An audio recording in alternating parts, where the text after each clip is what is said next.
મિત્રો, પ્રકરણ નંબર 1 અને આપણે દાખલા ચલાવી રહ્યા છે. ઉદાહરણનો દાખલા નંબર 1.10. રકમની અંદર આપેલું છે બે વિદ્યુત બારો, એક પ્લસ છે અને બીજો માઇનસ છે. દેખો, એક પ્લસ છે અને બીજો માઇનસ છે.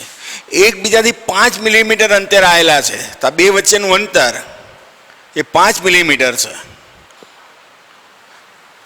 તો પહેલો આકૃતિ એમાં રકમમાં તમને આ આકૃતિ આપેલી છે. ડાયપોલની અક્ષ પરના તેના કેન્દ્રથી આ 15 સેન્ટીમીટર અંતર આવેલા, અહીંયાથી આ 15 સેન્ટીમીટરના અંતર આવેલા આ ધન વિદ્યુતભારની બાજુ, આ ધન વિદ્યુતભારની આ બાજુ આવેલા પી બિંદુએ અને આકૃતિ 2માં, તો આકૃતિ 2 આ રહી, તેમાં દર્શાવ્યા મુજબ આ ઓમાંથી આ અક્ષને લંબ 15 સેન્ટીમીટરના અંતરે, અહીંયાથી આ 15 સેન્ટીમીટર અંતર આવેલા આ ક્યુ બિંદુ આગળ વિદ્યુત ક્ષેત્ર શોધો. ટૂંકમાં અહીંયા બે બિંદુ આગળ તમારે વિદ્યુત ક્ષેત્ર શોધવાનું પૂછ્યું છે. એક આ બિંદુ આગળ વિદ્યુત ક્ષેત્ર શોધવાનું પૂછ્યું છે આ પહેલા દાખલામાં.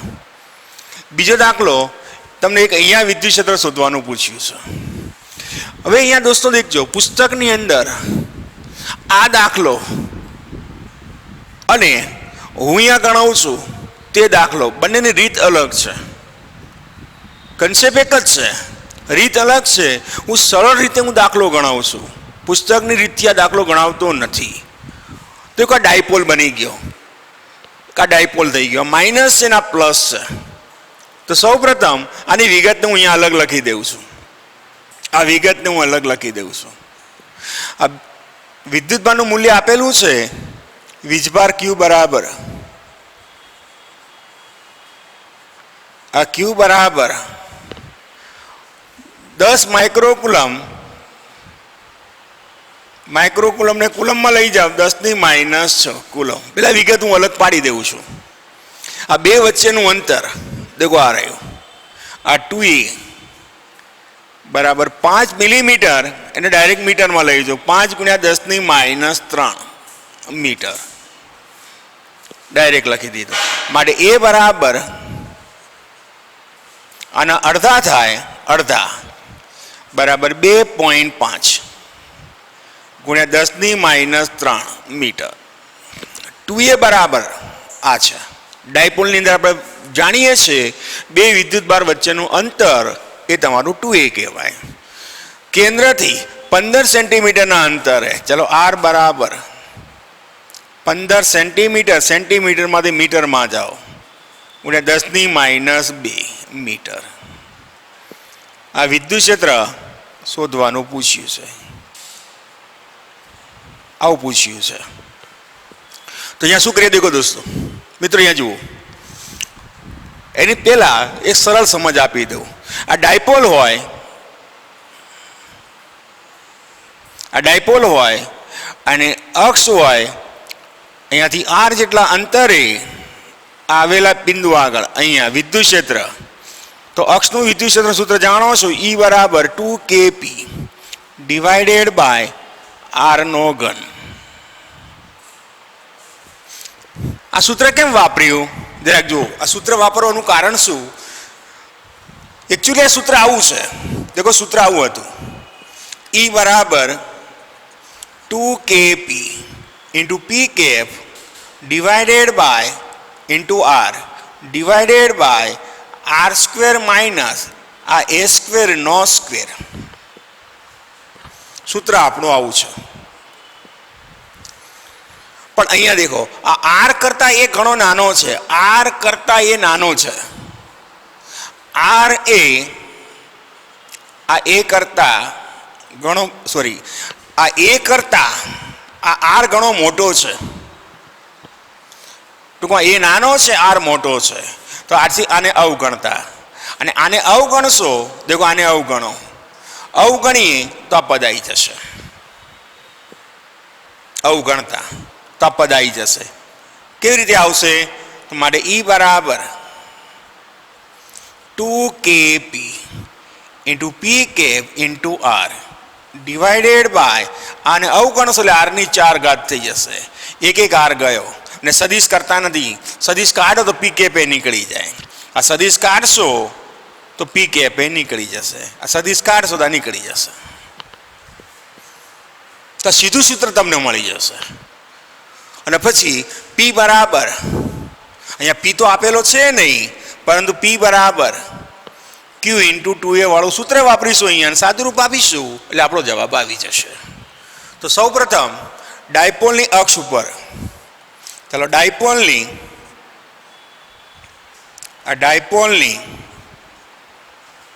આ અક્ષ ઉપર આવેલા આ પી બિંદુ આગળ ચલો વિદ્યુત ક્ષેત્ર, ચલો ઈ બરાબર સદિશ કરું છું બરાબર 2kp into R into P cap divided by r square minus આ એ સ્ક્વેર નો સ્ક્વેર. દેખો આર એ કરતાં ઘણો મોટો છે,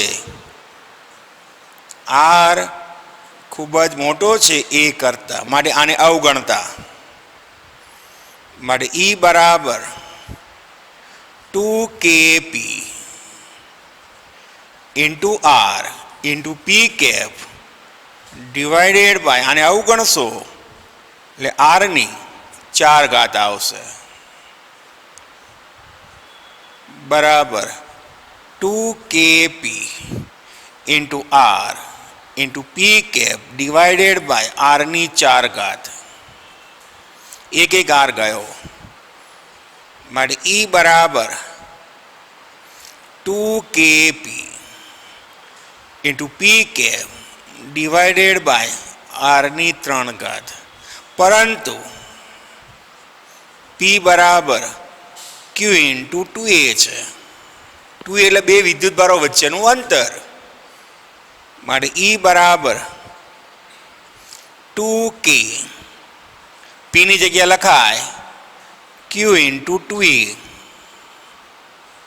into P cap divided by r ઘન બરાબર ચલો 2.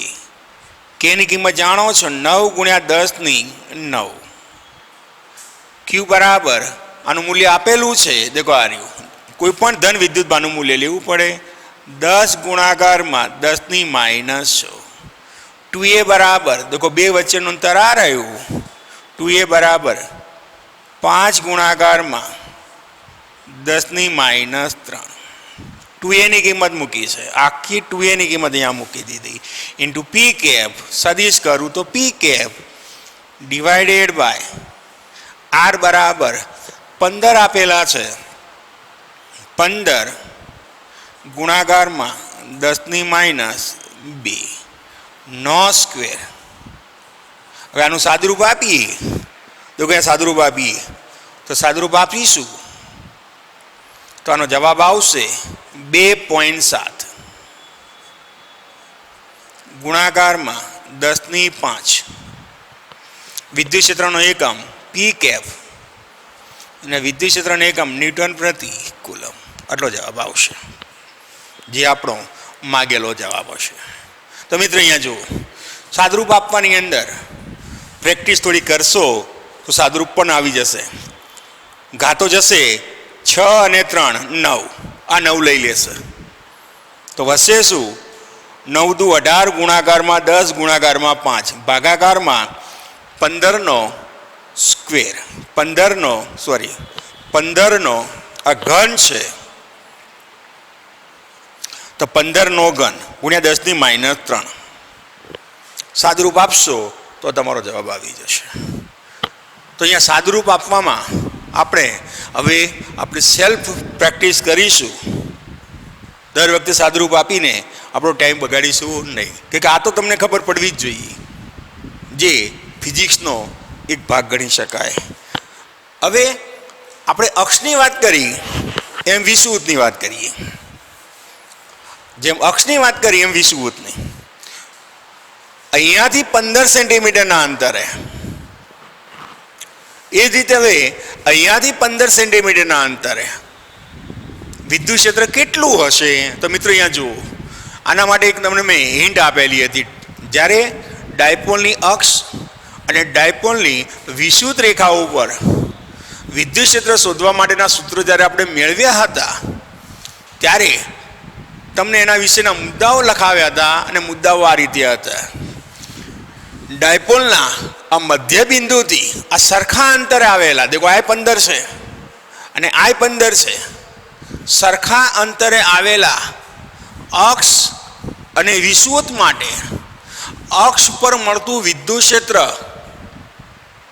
એ વિષુવત પર મળતા વિદ્યુત ક્ષેત્ર કરતાં અડધું હોય.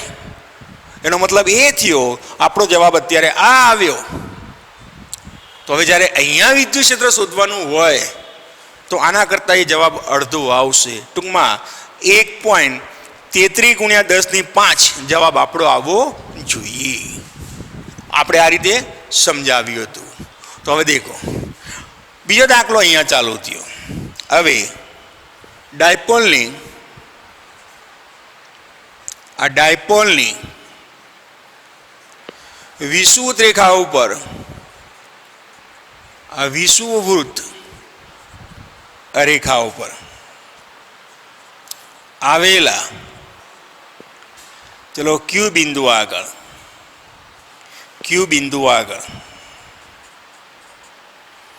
વિદ્યુત ક્ષેત્ર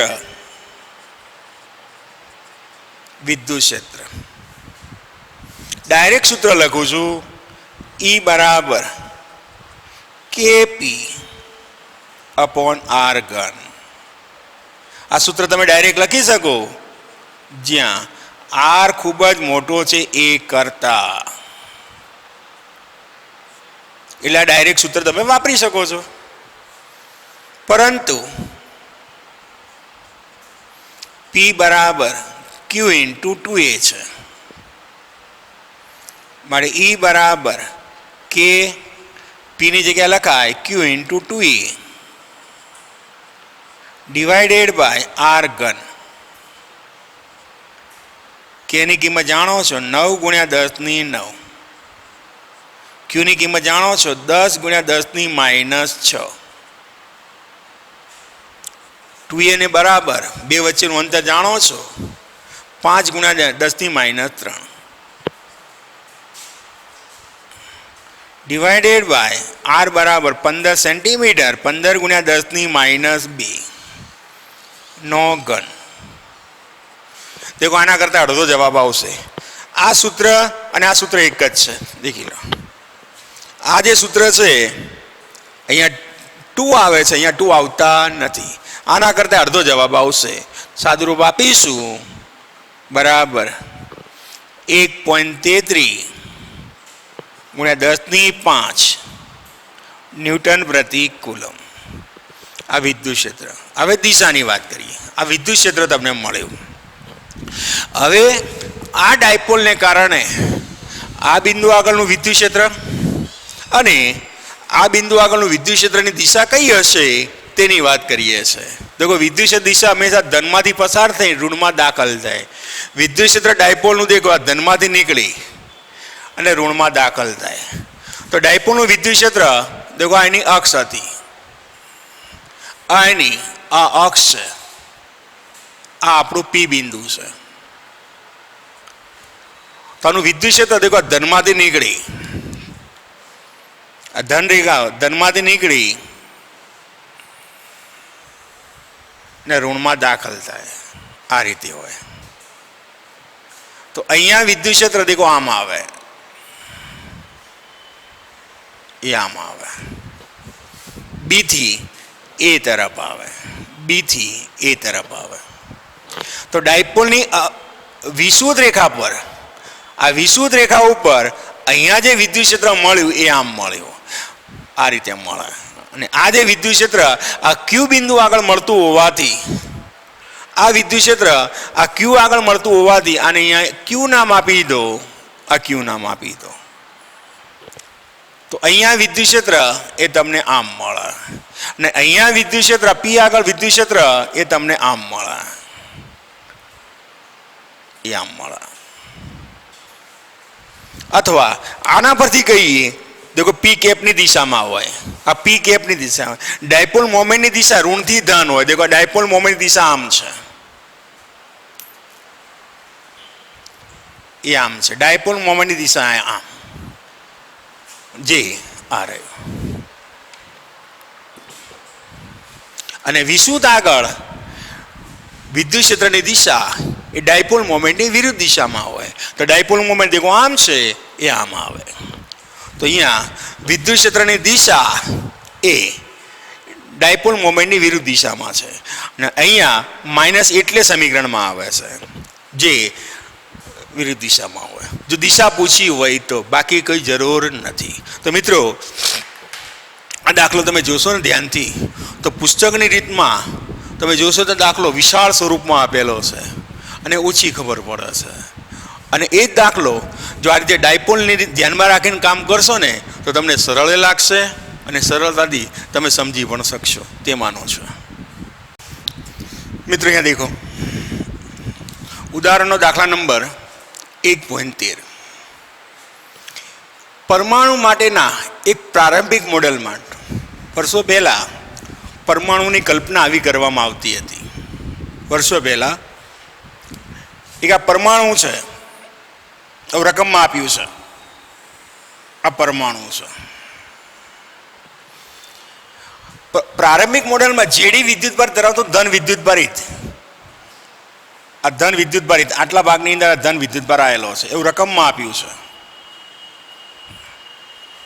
આટલા ભાગમાં ધન વિદ્યુતભાર આવેલો છે, જેને આપણે પ્લસ વડે દર્શાવી દઈએ. આ રકમમાં આપ્યું છે, જેનું કેન્દ્ર O છે, એનું કેન્દ્ર O છે. ધન વિદ્યુતભારિત બિંદુઓ ન્યુક્લિયસ જેનો વિદ્યુતભાર જેડી છે, આનો વિદ્યુતભાર જેડી છે એવું રકમમાં આપેલું છે. મતલબ એ થયો આ Q બરાબર જેડી. હું અલગ પાડતો જઉં છું. આ જેડી આનો વિદ્યુતભાર છે એવું રકમમાં આપ્યું છે. આર ત્રિજ્યાના નિયમિત, અને આ આર ત્રિજ્યાનો એક નિયમિત, આ આર ત્રિજ્યાનો જે ઋણ વિદ્યુતભાર વડે ઘેરાયેલો, જેટલો ધન વિદ્યુતભાર હોય એટલો જ ઋણ વિદ્યુતભાર પરમાણુમાં આવેલો હોય. આ ઋણ વિદ્યુતભાર અહીંયા આવેલો છે એવું રકમમાં આપેલું છે. આ ઋણ વિદ્યુતભાર આવેલો છે.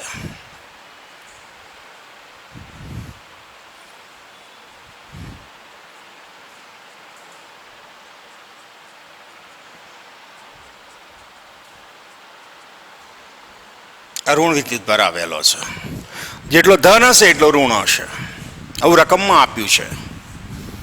સમગ્ર પ્રમાણે પરમાણુ એ તટસ્થ છે, મતલબ કે જેટલો ધન છે એટલો ઋણ છે તો તટસ્થ હોય.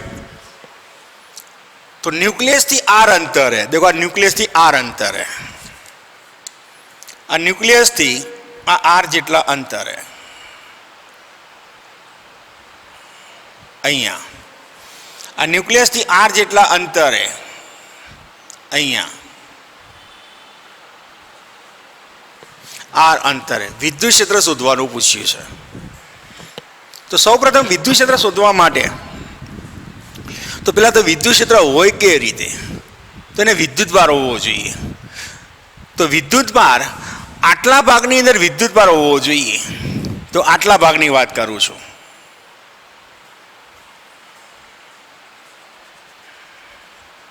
આટલા ભાગની વાત કરું છું. એટલા ભાગનો વિદ્યુતભાર પહેલા શોધી કાઢવો પડે.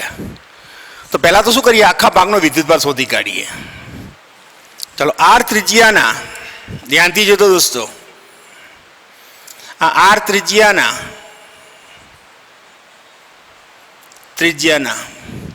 આ વિદ્યુત ભારિત આપણે આ જે મોડેલ છે પરમાણુ છે ને આપણે ગોળા તરીકે અત્યારે લઈ લઈએ. આ ત્રિજ્યાના વિદ્યુત ભારિત આ ગોળો, તેને આપણે પરમાણુ અત્યારે કહી દો છે. ગોળા, વિદ્યુતભારિત ગોળા માટે ઋણ વિદ્યુતભારની, ઋણ વીજભારની પૃષ્ઠ ઘનતા, કદ ઘનતા ચલો રો માટે. તો પહેલા તો આટલા ભાગનો આ સમગ્ર ગોળાની અંદર, સમગ્ર પરમાણુની અંદર આવેલો ઋણ વિદ્યુતભારની કદ ઘનતા શોધી કાઢીએ. પહેલા આખા ભાગની કદ ઘનતા શોધી કાઢીએ.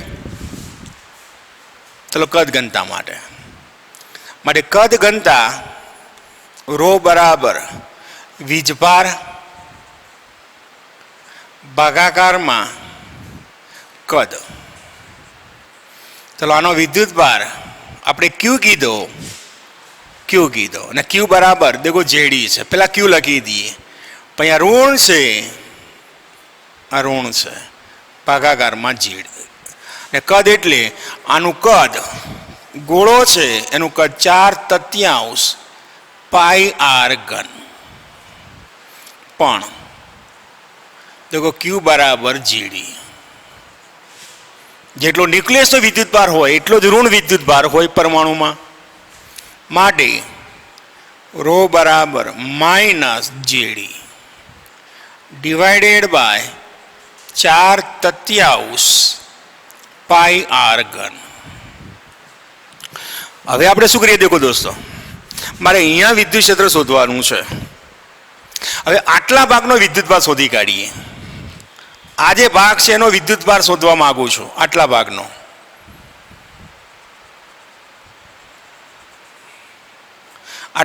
વિદ્યુતભાર શોધવા માંગુ છું. સ્મોલ આર ત્રિજ્યાના ગોળાના અંદરનો વિદ્યુતભાર શોધવા માંગુ છું. તો એના માટે હું શું કરું દેખી લો અહીંયા. હવે ન્યુક્લિયસના કેન્દ્રથી આ ન્યુક્લિયસના આ કેન્દ્રથી આર અંતરે આવેલા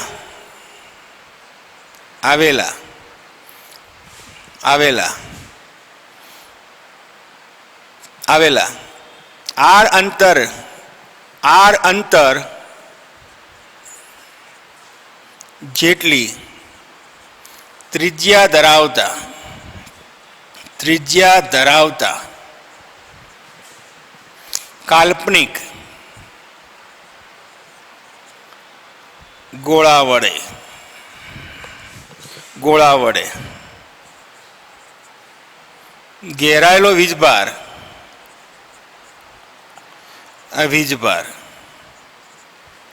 ચલો ક્યુ હોય તો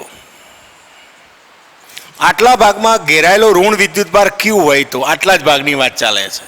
આટલા જ ભાગમાં કદ ઘનતા બદલાય નહીં. માટે ચલો કદ ઘનતા વીજભારની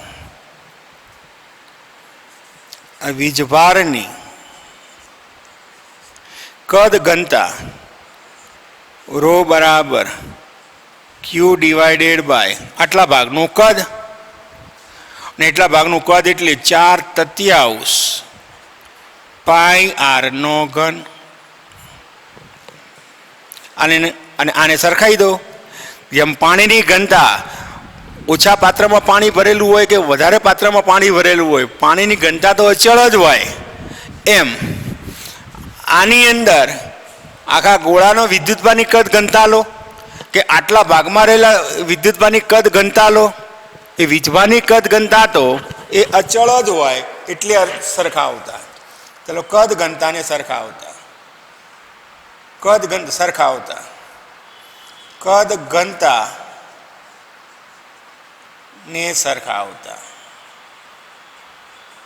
એટલે વીજભારની કદ ઘનતા માટે સરખાવતા q divided by 4/3 pi r ઘન બરાબર માઇનસ આ જેડી ડિવાઇડેડ બાય 4/3 પાઈ આર ઘન.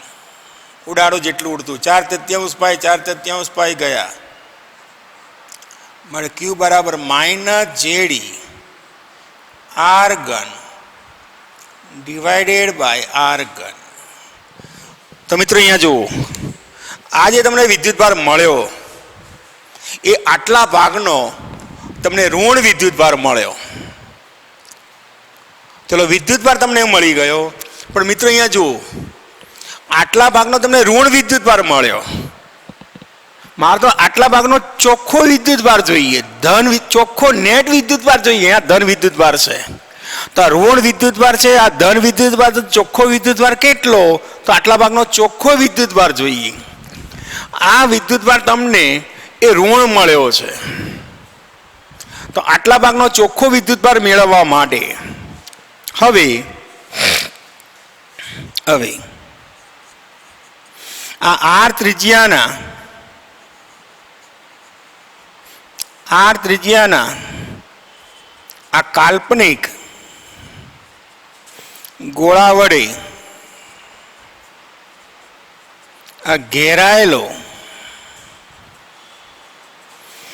ચોખ્ખો વીજભાર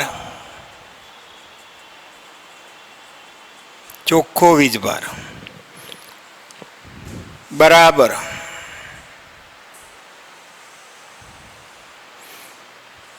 ક્યુ ડેશ બરાબર આનો વિદ્યુતભાર દેખો આ રહ્યો ક્યુ માઇનસ ક્યુ વત્તા આનો વિદ્યુતભાર એ ક્યુ છે. આ ક્યુ અને આટલા ભાગનો વિદ્યુતભાર આ ક્યુ. પણ આ ધન છે અને આ ઋણ છે. આની કિંમત જેડી છે બરાબર જેડી, અને ક્યુની કિંમત આ રહી માઇનસ જેડી આરનો ઘન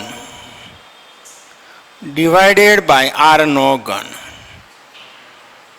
માટે જેડ ઈ બરાબર 1 માઇનસ આર ઘન ડિવાઇડેડ બાય આર ઘન. આ ચોખ્ખો ઘેરાયેલો વિદ્યુતભાર તમને મળી ગયો. હવે મિત્રો જુઓ, અહીંયા આટલા ભાગનો ચોખ્ખો વિદ્યુતભાર તમને મળી ગયો, તો તેના કેન્દ્રથી આર જેટલા અંતરે આવેલા બિંદુ આગળ મળતા વિદ્યુત ક્ષેત્રનું સૂત્ર ઈ બરાબર KQ અપોન R² વાળું સૂત્ર વાપરો એટલે આપણો જવાબ મળી જશે. હવે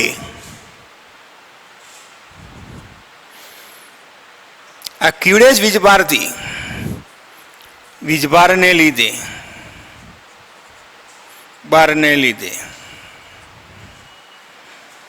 આર અંતરે આ મળતું આ વિદ્યુત ક્ષેત્ર ઈ બરાબર KQ અપોન R² બરાબર કે ની કિંમત જાણો છો 1/4πε0 ઇન્ટુ R² અને ક્યુડેશ ની કિંમત અહીંયા મૂકી દો. જેડી આ કિંમત મૂકી દો તો જેડ ઈ કૌંસની અંદર 1 માઇનસ આરનો ઘન અપોન આર ઘન. આ જે છે અંદર જશે, R² અંદર જશે, માટે વિદ્યુત ક્ષેત્ર ઈ બરાબર 1/4πε0 ઇન્ટુ જેડી કૌંસની અંદર દેખો આ આર અંદર ગયો, આ R² અંદર જશે એટલે 1/R² માઇનસ આ આરનો ઘન ના R² એક લઈ R² જતા રહેશે એટલે R ડિવાઇડેડ બાય આરનો ઘન.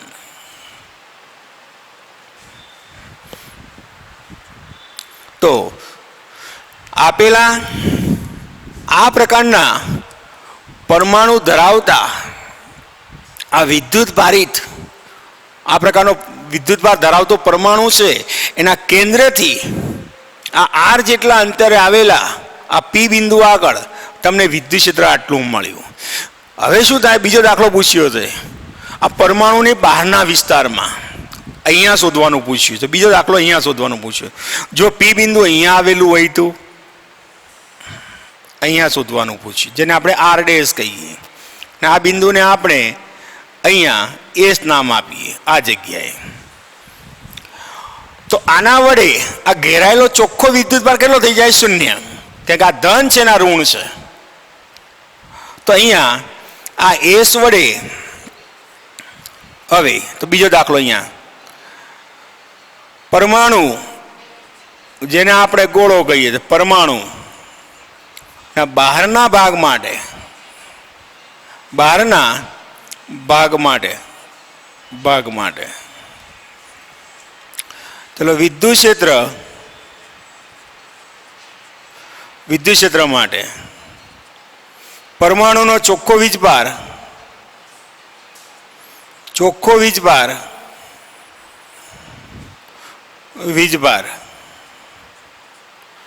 શૂન્ય બને.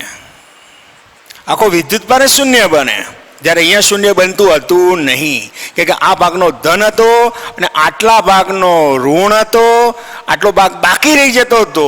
આ ધનમાંથી આટલો ઋણ બાદ કર્યો એટલે તમને ચોખ્ખો વિદ્યુતભાર તમને આટલો મળ્યો. એટલે વિદ્યુત ક્ષેત્ર મળ્યું.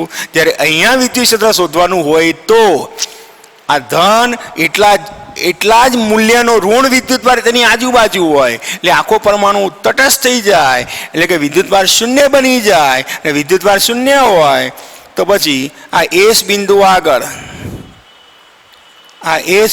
આગળ ઈ બરાબર સૂત્ર અનુસાર કે ક્યુ અપોન આર ડેશનો સ્ક્વેર બરાબર 0 થાય. અહીંયા ક્યુ બરાબર 0 થઈ જાય. આ ક્યુ 0 છે, બરાબર 0 થઈ જાય. તો અહીંયા મિત્રો જોઈએ દાખલો એક વખત ફરીથી રિપીટ કરાવું તો ધ્યાનથી જોઈશું.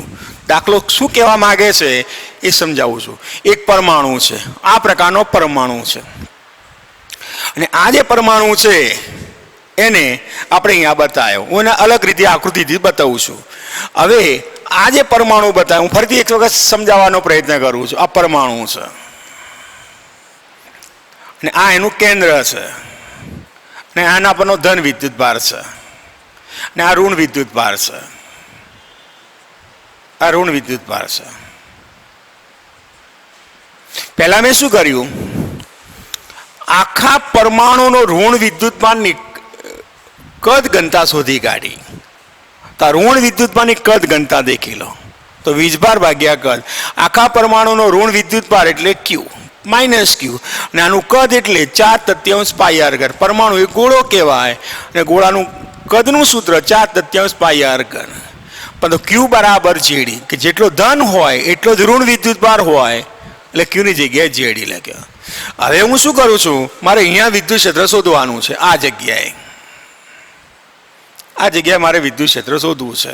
તો હવે હું આટલા ભાગનો વિદ્યુતભાર શોધી કાઢું. આટલા ભાગનો વિદ્યુતભાર ઋણ વિદ્યુતભાર શોધી કાઢું. આ આર ત્રિજ્યાના આ કાલ્પનિક ગોળા વડે ઘેરાયેલો વિદ્યુતભાર શોધવા માટે તો પહેલા તો આટલા ભાગની કદ ઘનતા લઈ લીધી. દેખો કદ ઘનતા બરાબર વીજભાર, આટલા ભાગ વડે ઘેરાયેલો ઋણ વીજભાર, આ ઋણ વીજભાર ભાગ્યા આટલા ભાગનું કદ. અને આની કદ ઘનતા આની કદ ઘનતા સરખાવી શકાય, કદ ઘનતા બદલાય નહીં. તો આ ઋણ વીજભારની કદ ઘનતા સરખાવી દીધી, અને આટલા ભાગનો વિદ્યુતભાર ગોતી કાઢ્યો. આટલા ભાગનો તમને વિદ્યુતભાર હવે મળી ગયો. દેખો આટલો ઋણ, આટલા ભાગ વડે ઘેરાયેલો ચોખ્ખો વિદ્યુતભાર કેટલો? તો આ ધન વિદ્યુતભારમાંથી આ ઋણ વીજભાર બાદ કરી દો. દેખો આ ઋણ આવ્યો અને આ ધન વીજભાર છે, તો આ ધન અને આ ઋણનો સરવાળો કર્યો. આ ધનનો વીજભાર અહીંયા લખ્યો, આટલા ભાગ વડે ઘેરાયેલો ઋણ વીજભાર અહીંયા લખ્યો.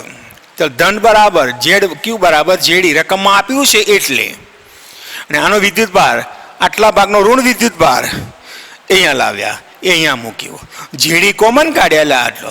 ચાલો હવે વિદ્યુતભાર મળી ગયો, અને ગોળાનો વિદ્યુતભાર એ બધો એના કેન્દ્ર પર હોય અને કેન્દ્રથી આર જેટલા અંતરે મળતા વિદ્યુત ક્ષેત્રનું સૂત્ર લખ્યું કે q dash upon r square. આ ક્યુ ડેશની કિંમત અહીંયા મૂકી દીધી માટે કેની કિંમત 1/4 એપ્સાઇલન 0 ઇન્ટુ આર સ્ક્વેર અને ક્યુ ડેશ બરાબર જેડી 1 - આરનો ઘન અપોન આર ઘન. આ આર સ્ક્વેર આ કૌંસની અંદર જવા દો અને કૌંસની અંદર જશે તો 1/r સ્ક્વેર ને એક આર સ્ક્વેર ગયા આર અપોન આરનો ઘન. હવે બીજો દાખલો શોધવાનો પૂછ્યો છે આની બહારના બિંદુ માટે. તો આના બહારના બિંદુ માટે તમારે વિદ્યુત ક્ષેત્ર શોધવાનું હોય તો પરમાણુ તો વિદ્યુતની દ્રષ્ટિએ તટસ્થ છે, એટલે કે નેટ વિદ્યુતભાર જ પરમાણુનો શૂન્ય છે. આથી કેન્દ્રથી આ જેટલા અંતરે મળતું વિદ્યુત ક્ષેત્ર પણ શું મળશે? શૂન્ય. ને આ રીતે આ દાખલો પૂર્ણ કર્યો. મિત્રો અહીંયા જુઓ, પ્રકરણ નંબર 1 એના આપણે સ્વાધ્યાયના દાખલા અહીંયા પૂર્ણ કર્યા, ઉદાહરણના દાખલા પૂર્ણ કર્યા. હવે શું કરવાનું પ્રિપેરેશન માટે? તમે એક સરસ મજાનો ચોપડો બનાવવાનો. ચોપડાને રકમ સાથે દાખલો લખવાનો. પહેલાં રકમ લખવાની ને પછી આખી એની રીત લખી દેવાની અને ધીરે ધીરે કમ્પ્લેટ સારા અક્ષરથી લખાણ લખવામાં ભૂલ ના થાય તે રીતે એ રીતે લખવાનું. બીજું, મેં દાખલા એ રીતે જ ગણાવ્યા છે કે દરેક દાખલો એકબીજા સાથે એક જેવી રીતવાળો હોય એ જ રીતે તમારે ચોપડામાં પણ લખવાનું છે, જેથી પરીક્ષાની અંદર તમને તૈયાર કરવામાં બહુ સરળતા પડશે. અમુક દાખલા એવા પણ હશે કે જે બોર્ડ ઉપર વિડીયોથી વ્યવસ્થિત સમજાવી ના શકાય, તો તેવા દાખલાઓ જ્યાં પણ તમને લાગે, કોઈ થિયરીમાં તમને એવું લાગે, તો તમે મારો વ્યક્તિગત સંપર્ક કરીને તમે એનું સોલ્યુશન મેળવી શકો છો. વીઆર વિદ્યાલયના શ્રી આદર્શ વીઆર વિદ્યાલય પાલનપુરના વિદ્યાર્થીઓને મારો મોબાઈલ નંબર ખબર જ છે, છતાંય કોઈ ના યાદ હોય અથવા તો ભૂસાઈ ગયો હોય, ભૂલી ગયા હોય, તો વીઆર વિદ્યાલયના વિદ્યાર્થીઓ માટે મારો બીજો મોબાઈલ નંબર હું અહીંયા લખું છું. એના પર તમે મને કોલ કરશો ને તો હું એનો તમને જવાબ આપીશ. તો મારો મોબાઈલ નંબર છે 79